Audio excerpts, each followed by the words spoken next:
մենք ոչ մի բան զրոյական կետից չենք սկսում։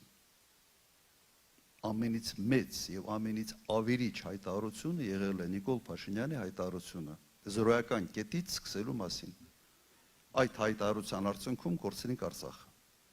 Այդ հայտարարության արդյունքում հրահրվեց պատերազմ, որում պարտվեցինք եւ եռապատկեցին եռաբլուրը։ Ուրեմն հանգիստ եղեք եւ հանգիստ պետք է լինեն քաղցարայողները, պետծառայողները, իրենց ղեկավարները պատժվելու են անկասկած, բայց քաղցարայության համակարգը,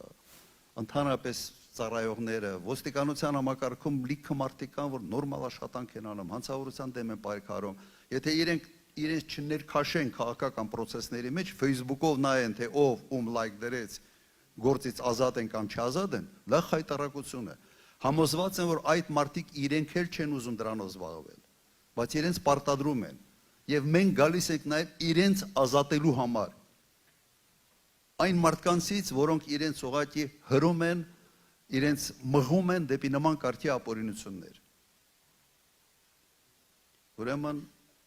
եւս մեկ անգամ, մենք զորայական կետից սկսող չենք։